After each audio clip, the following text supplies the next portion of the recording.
The 2012 draft smoking regulations has been laying dormant for 3 years. Dr. Yusuf Saluji from the National Council Against Smoking joins us at the desk for more insight. Doctor, it's been 3 years. Nothing's been done. Why? I think that's a very important question, and in fact many in the public are asking, we want 100% smoke-free places, why hasn't it happened? The draft regulations were gazetted in 2012 and they've been lying there. The reason for that is there's a small technical problem. The draft regulations ban smoking completely indoors, but the Act itself, which is the primary legislation, allows the placing of vending machines in indoor smoking areas. So if you ban smoking completely indoors, you'll be effectively banning vending machines. And secondary legislation, regulations, can't override the Act. So what the government has to do is to go back to Parliament and get Parliament to amend the Tobacco Products Control Act to allow it to ban smoking completely indoors and then deal with the issue of vending machines. Interesting. And, you know, this effect will, I mean, I realize and appreciate that it's really for the benefit of employees, and maybe you can just elaborate on that. I mean, I think, you know, employees aren't, yeah, sorry.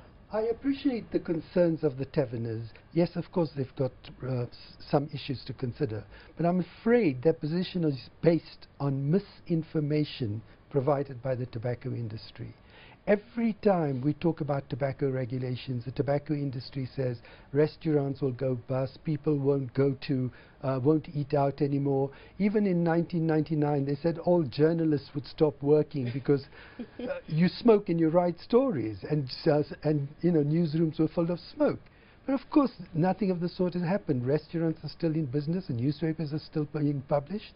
So it's just alarmist nonsense from the tobacco industry. The reality is that the majority of South Africans support tobacco-free places, including 2 out of 3 smokers say they would want bars and restaurants to be 100% no smoking, not to allow smoking anywhere.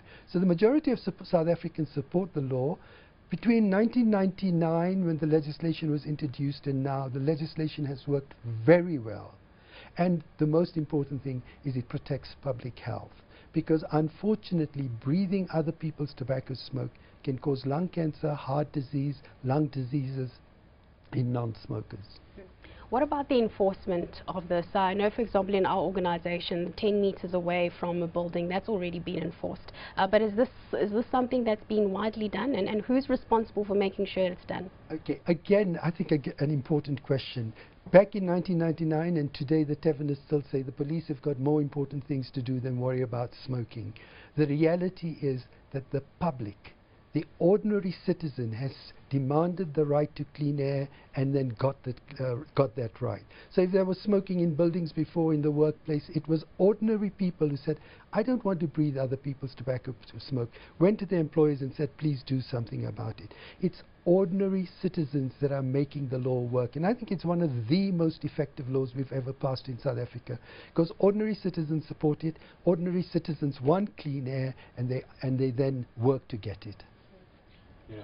Personally, I'm not a smoker or anything, so a law like that does sound quite enticing. But from a business perspective, just narrowing down on the casino industry, for example, you know, saw it in Chile, and I'm sure you can name a few other examples where casinos, the smoking ban affected casinos' revenues quite materially. So they do recover because the businesses do make the necessary adjustments, but that often comes at a cost to employees.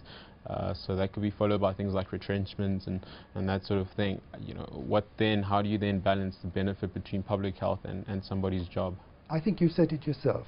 There may be short-term problems. How many times haven't I received calls from people who work in casinos and said they've been forced, they're non-smokers, they have asthma or they have lung problems, they've been forced by their employers to work in the smoking section, they then have to take time off work, be sick, lose revenue, and this happens to a lot of non-smokers. So the best thing to do is to make these places 100% no smoking, and you'll find that people do adjust. You know, I'll give you a quick example. In Ireland, there's a culture of going to pubs and drinking. And in 2004, Ireland became the first country in the world to ban smoking completely indoors. And everybody said, you know, drinking and Ireland go together. What's going to happen? I was in Ireland in 2005, and I went to a pub purely for scientific purposes. Yes, of course. And I watched. I just sat and watched. And people would sit at the bar, they'd order their pint of beer. I'm not going to say a brand name. They ordered a pint of beer, and then would sip it, and then halfway through, you would see the person walk out.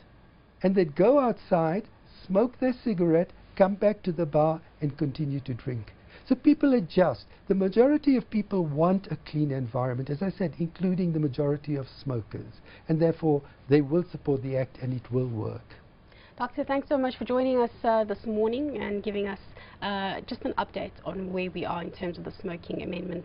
Thanks so much to Dr. Yusuf Saluji. He's from the National Council Against Smoking.